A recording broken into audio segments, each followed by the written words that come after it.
বিসমিল্লাহির রহমানির রহিম। আসসালামু আলাইকুম। আমি নিশাতারা বেগম, প্রভাষক, যুক্তিবিদ্যা, মহারাজপুর ইসমা খাতুন চৌধুরী মহাবিদ্যালয়। অনলাইন ক্লাসে তোমাদেরকে স্বাগতম। প্রিয় শিক্ষার্থী, আশা করি তোমরা ভালো আছো। আজকে আমি যুক্তিবিদ্যা প্রথম পত্রের 3য় অধ্যায়ে যুক্তির উপাদান কি, যুক্তির উপাদানে ব্যক্তার্থ এবং জাত্যার্থ নিয়ে আলোচনা করব। গত ক্লাসে আমি যুক্তির উপাদানের গঠন, যুক্তি উপাদান কি, পদ কি সে সম্পর্কে আলোচনা করেছিলাম। আজকে আমি পদের ব্যক্তার্থ এবং জাত্যার্থ নিয়ে আলোচনা করব। প্রিয় শিক্ষার্থী, পদ কি সেটা তো আমরা জানি যে শব্দ বা শব্দ সমষ্টি কোনো যুক্তিবাক্যে উদ্দেশ্য বা বিধি হিসেবে ব্যবহৃত হয়, সেই শব্দ বা শব্দ সমষ্টিকে পদ বলে। তার একটি পদের দুটো দিক, একটি হচ্ছে ব্যক্তার্থ, আরেকটি হচ্ছে জাত্যার্থ। ব্যক্তার্থ হচ্ছে সংখ্যার দিক আর জাত্যার্থ হচ্ছে গুণের দিক। পদের ব্যক্তার্থ হচ্ছে সংখ্যার দিক আর জাত্যার্থ হচ্ছে গুণের দিক। তো প্রিয় শিক্ষার্থী, ব্যক্তার্থ কি? ব্যক্তার্থ হচ্ছে কোনো পদে ব্যক্তার্থ বলতে ওই পদ একই অর্থে যে বস্তু বা বস্তুগুলোর ওপর আরোপ করা হয় সেই বস্তু বা বস্তুগুলোকে বোঝায়। কোনো পদের ব্যক্তার্থ বলতে ওই পদ একই অর্থে যে বস্তু বা বস্তুগুলোর ওপর আরোপ করা হয় সেই বস্তু বা বস্তুগুলোকে বোঝায়। অর্থাৎ একটি পদ যখন একটি শ্রেণী সম্পূর্ণ সংখ্যাটাকে প্রকাশ করে তখন তাকে আমরা ব্যক্তার্থ বলি বা পদের সংখ্যার দিক বলি।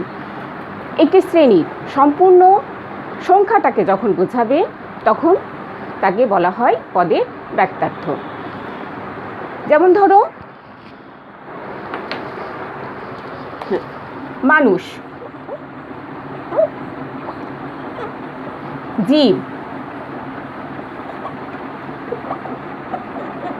গরু।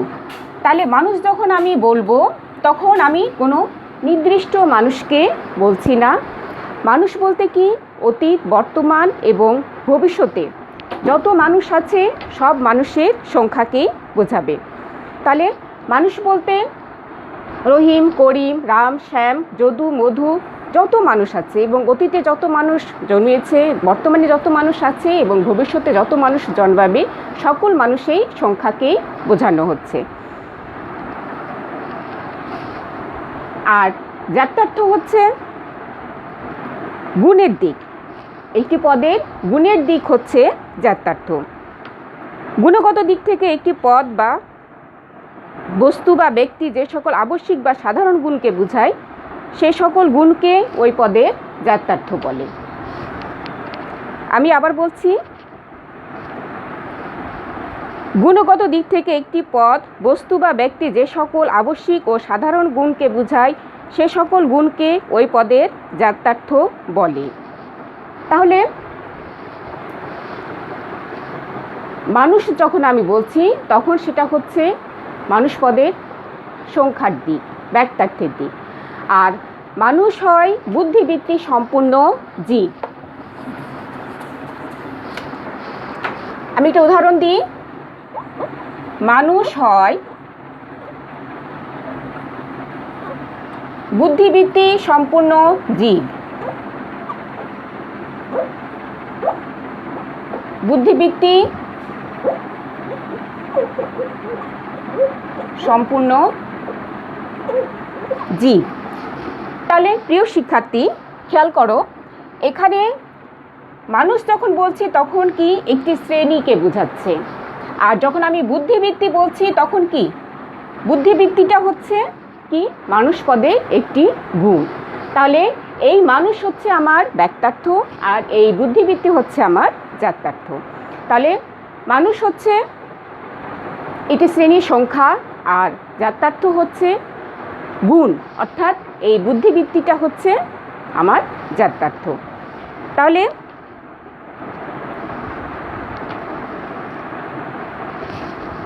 যখন আমি একটি পদের সংখ্যার দিক বলবো তখন আমি ধরে নিব যে সেটা হচ্ছে আমার ব্যক্তার্থ, আর যখন আমি একটি পদের গুণের দিক বলবো তখন আমি ধরে নিব যে এটা আমার জাত্যার্থ। তাহলে এই ব্যক্তার্থ এবং জাত্যার্থ, তাহলে আমাকে সবসময় মনে রাখতে হবে যে সংখ্যার দিকটা হচ্ছে আমার ব্যক্তার্থ আর গুণের দিকটা হচ্ছে আমার জাত্যার্থ। প্রিয় শিক্ষার্থী, যখন আমার ব্যক্তার্থ বাড়বে অর্থাৎ সংখ্যা যখন আমার বাড়বে তখন আমার কি হবে, গুণ কমে যাবে। অর্থাৎ যদি আমার ব্যক্তার্থ বাড়ে তাহলে জাত্যার্থ কমবে বা কমে, আর যদি জাত্যার্থ কমে তাহলে আমার ব্যক্তার্থ বাড়ে। তাহলে খেয়াল করো প্রিয় শিক্ষার্থী, যদি ব্যক্তার্থ কোনো পদে ব্যক্তার্থ বাড়ে তবে তার জাত্যার্থ কি হবে, কমে। যদি ব্যক্তার্থ বাড়ে, যদি ব্যক্তার্থ বাড়ে তাহলে জাত্যার্থ কমে।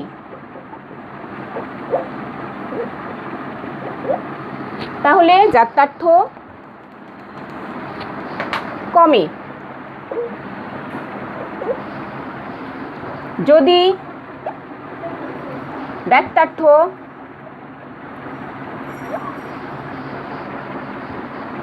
কমে তাহলে জাত্যার্থ বাড়ে।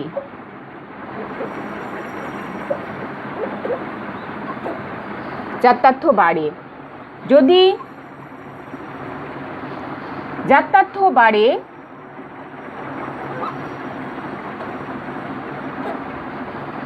তাহলে ব্যক্তার্থ কমে। যদি জাত্যার্থ কমে তাহলে ব্যক্তার্থ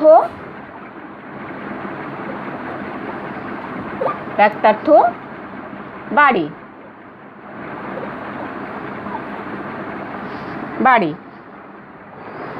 প্রিয় শিক্ষার্থী, একটা জিনিস খেয়াল করো, যদি ব্যক্তার্থ বাড়ে তাহলে জাত্যার্থ কমে, যদি ব্যক্তার্থ কমে তাহলে জাত্যার্থ বাড়ে, যদি জাত্যার্থ বাড়ে তাহলে ব্যক্তার্থ কমে, যদি জাত্যার্থ কমে তাহলে ব্যক্তার্থ বাড়ে।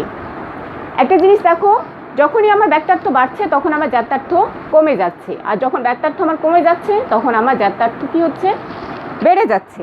অর্থাৎ বিপরীত ক্রমে।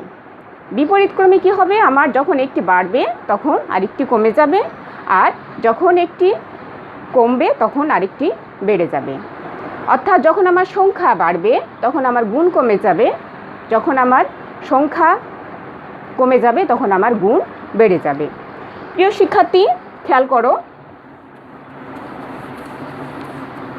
আমি বোর্ডে একটি ছক লিখে রেখেছি, দেখো, পদের ব্যক্তার্থ, পদের জাত্যার্থ। তাহলে পদের ব্যক্তার্থ সকল জীব। প্রিয় শিক্ষার্থী, পদের ব্যক্তার্থ হচ্ছে সকল জীব। তাহলে কি সকল জীব যখন আমি বলছি তখন কি এর ভিতরে মানুষ এবং অন্যান্য পশু সব কিছুই আছে। তাহলে পদ হচ্ছে আমার জীব আর পদের জাত্যার্থ হচ্ছে জীববৃত্তি। তাহলে এখানে কি সংখ্যা আমার অনেক বেশি, সকল জীব, কিন্তু দেখো পদের জাত্যার্থ অর্থাৎ পদের গুণ, এখানে কিন্তু শুধু আমার জীববৃত্তি একটি মাত্র গুণ আমি এখানে উল্লেখ করতে পেরেছি। যেহেতু এখানে আমি সকল জীব বলেছি, সকল জীব বললে পারে সেখানে কী হবে, আমি বুদ্ধিবৃত্তি উল্লেখ করতে পারবো না, কারণ সকল জীবের ভিতরে বুদ্ধিবৃত্তি গুণটি অনুপস্থিত। শুধুমাত্র মানুষের ক্ষেত্রেই বুদ্ধিবৃত্তি গুণটি রয়েছে। কাজে সকল জীব যখন আমি বলছি তখন কি হচ্ছে, আমার সংখ্যা বাড়ছে কিন্তু আমার গুণ কি হচ্ছে, কমে যাচ্ছে। প্রিয় শিক্ষার্থী, লক্ষ্য করো, আমি যখন সকল মানুষ লিখেছি আমার পদ হচ্ছে মানুষ, এখানে দেখো প্রিয় শিক্ষার্থী আমার জাত্যার্থ কিন্তু বেড়ে গেছে। সকল জীব থেকে আমার সকল মানুষের সংখ্যা কমে গেছে, কিন্তু প্রিয় শিক্ষার্থী আমার গুণ কিন্তু বেড়ে গেছে। এখানে শুধু ছিল কি আমার সকল জীবে শুধু গুণ ছিল আমার জীববৃত্তি, আর সকল মানুষে এসে আমার কি হয়েছে, গুণ আমার বেড়ে গেছে, জীববৃত্তি এবং বুদ্ধিবৃত্তি একটি গুণ আমার বেড়ে গেছে, কিন্তু আমার সংখ্যা কমে গেছে। প্রিয় শিক্ষার্থী আবার খেয়াল করো, সকল সভ্য মানুষ, এখানে পদ হচ্ছে আমার সভ্য মানুষ। সকল মানুষ থেকে, সকল জীব থেকে সকল মানুষ আমার সংখ্যা কমে গেল। সকল মানুষ থেকে সকল সভ্য মানুষ, এখানে আমার সংখ্যা আরেকটু কমে গেল। কিন্তু গুণ দেখো, গুণ কিন্তু এখানে আমার সকল জীবে ছিল আমার জীববৃত্তি, সকল মানুষের ছিল আমার জীববৃত্তি এবং বুদ্ধিবৃত্তি। আবার দেখো সকল সভ্য মানুষে এসে আমার কি হলো, আমার গুণ আরেকটি বেড়ে গেল। তাহলে আমি যেটা বলেছিলাম যে যদি ব্যক্তার্থ বাড়ে তাহলে কি হবে, জাত্যার্থ কমবে, এবং যদি কোনো পদে ব্যক্তার্থ কমে তাহলে তার জাত্যার্থ বাড়ে, যদি কোনো পদে জাত্যার্থ বাড়ে তাহলে তার ব্যক্তার্থ কমে, যদি কোনো পদে জাত্যার্থ কমে তাহলে তার ব্যক্তার্থ বাড়ে। তাহলে কি প্রিয় শিক্ষার্থী, আমরা তো এটা ছক থেকে আমরা বুঝতে পারছি যে আমার পদের সংখ্যা যখন আমার বেশি ছিল তখন আমার গুণ কম ছিল, একটু একটু করে আমার সংখ্যা যখন বাড়ছে, আমার সকল জীব থেকে সকল মানুষ হয়েছে, আমার সংখ্যা একটু কমে গেছে কিন্তু আমার গুণ বেড়ে গেছে। আবার দেখো সকল মানুষ থেকে সকল সভ্য মানুষ, এখানে কি হলো, অসভ্য মানুষ আমার বাদ চলে গেল, সভ্য মানুষ শুধু আমি পেলাম, আমার সংখ্যা কমে গেল কিন্তু আমার গুণ বেড়ে গেল। এখানে ছিল আমার জীববৃত্তি বুদ্ধিবৃত্তি, আর সকল সভ্য মানুষে এসে আমার গুণ কি হলো, আরেকটু বেড়ে গেল। সকল সভ্য মানুষ, জীববৃত্তি বুদ্ধিবৃত্তি এবং সভ্যতা। তাহলে প্রিয় শিক্ষার্থী আমি কি দেখতে পেলাম যে যখন আমার পদে সংখ্যা বাড়বে তখন আমার গুণ কমে যাবে, আর যখন সংখ্যা কমবে তখন আমার কি হবে, আমার গুণ আমার বেড়ে যাবে। অর্থাৎ সংখ্যা বাড়লে আমার গুণ কমবে আর সংখ্যা কমলে আমার গুণ বাড়বে। তাহলে ছকের মাধ্যমে আমরা বুঝতে পারলাম ব্যক্তার্থ এবং জাত্যার্থ কি।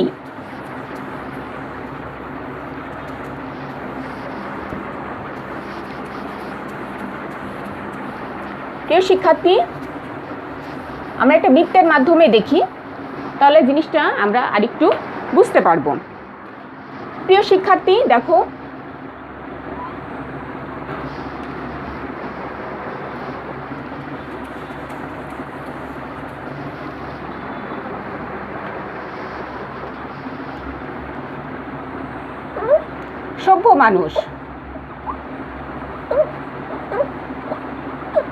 সভ্য মানুষ আমার বৃত্তটা আরেকটু বেড়ে গেল, কি হলো, সকল মানুষ।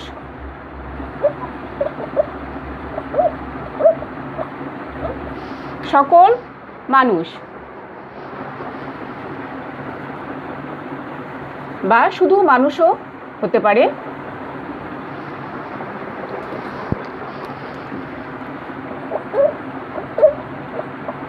মানুষ, আবার দেখো জীব,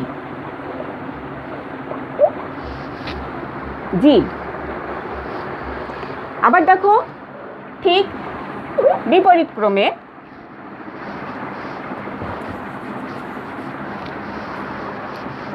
ক্রমে দেখো জীব,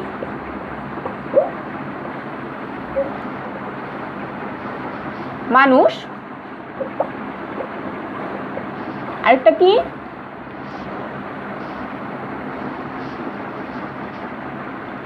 সভ্য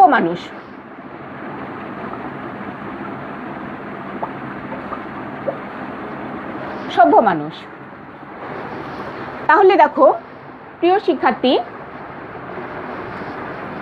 এখানে হচ্ছে কি আমার সকল জীব, তাই না, এখানে আমার সকল জীব,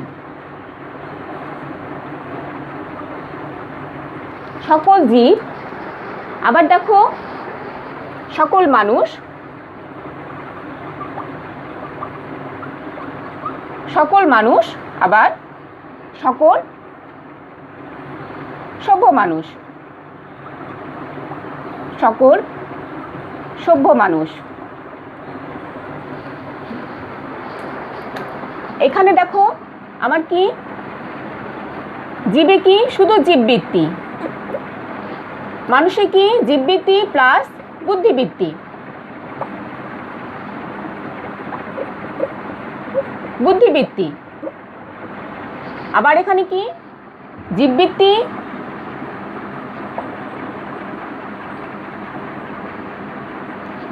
প্লাস বুদ্ধিবৃত্তি প্লাস সভ্যতা। তাহলে দেখো যখন সভ্য মানুষ ছিল, যখন আমার এখানে কি হলো, সভ্য মানুষের সংখ্যা খুবই কম। এটা আমার বাক্যার্থ অনুসারে, আর এটা হচ্ছে আমার জাত্যার্থ অনুসারে। তাহলে বাক্যার্থ অনুসারে কি হচ্ছে, বাক্যার্থ অনুসারে আমার কি সভ্য মানুষের বৃত্তটা দেখো খুবই ছোট, আবার মানুষের বৃত্তটা আর একটু বড়, জীবের বৃত্তটা আমার অনেক বড়। অর্থাৎ সভ্য মানুষের সংখ্যা আমার কম, পরিধি আমার কম, মানুষের পরিধি আমার একটু বেশি, জীবের পরিধি দেখো আরও একটু বেশি। আবার এখানে দেখো জাত্যার্থ অনুসারে যখন আমি জীব বলছি তখন কি আমার গুণটা কি শুধু জীববৃত্তি, শুধু আমার কি জীববৃত্তি। আবার দেখো জীববৃত্তি থেকে কি হলো, মানুষের সংখ্যা কি হলো, মানুষের পরিধিটা কি হলো একটু বাড়লো, অর্থাৎ আমার গুণ কি হলো একটু বেড়ে গেল, জীববৃত্তি এবং বুদ্ধিবৃত্তি। আবার সভ্য মানুষ যখন আমি আসলাম তখন কি হলো আমার গুণ আর একটু বেড়ে গেল। তাহলে দুটো বৃত্ত থেকে আমি পাশাপাশি দুটো বৃত্ত যদি আমি পর্যালোচনা করি তাহলে আমি কি বুঝতে পারবো যে এখানে আমার কি হলো জীবের সংখ্যাটা আমার অনেক বেশি, মানুষের সংখ্যাটা তার চেয়ে একটু কম, আবার সভ্য মানুষের সংখ্যা আর একটু কম। আবার দেখো জাত্যার্থ অনুসারে কি হলো, সভ্য মানুষ যখন তখন আমার গুণের পরিধি অনেক বড়, আবার যখন আমি মানুষ বলছি তখন সভ্য মানুষের থেকে আমার পরিধিটা কি হলো একটু ছোট হয়ে গেল, গুণ আমার কমে গেল, শুধু দুটো গুণ আমার জীববৃত্তি আর বুদ্ধিবৃত্তি। আবার যখন মানুষ থেকে যখন আমি জীবে আসলাম তখন আমার পরিধি কি হলো আর একটু কমে গেল, অর্থাৎ গুণ আমার কি হলো আরও কমে গেল, শুধু জীববৃত্তি। তাহলে দুটো বৃত্ত থেকে আমি কি বুঝতে পারলাম যে যখন আমার সংখ্যা বাড়বে তখন আমার গুণ কমে যাবে, আর যখন আমার সংখ্যা কি হবে কমবে তখন আমার গুণ বেড়ে যাবে, অর্থাৎ বিপরীত ক্রমে হ্রাস বৃদ্ধি করবে, যখন একটি বাড়বে তখন আরেকটি কমে যাবে। তাহলে প্রিয় শিক্ষার্থী বাক্যার্থ এবং জাত্যার্থ কী সেটা আমরা বুঝতে পারলাম। অর্থাৎ কি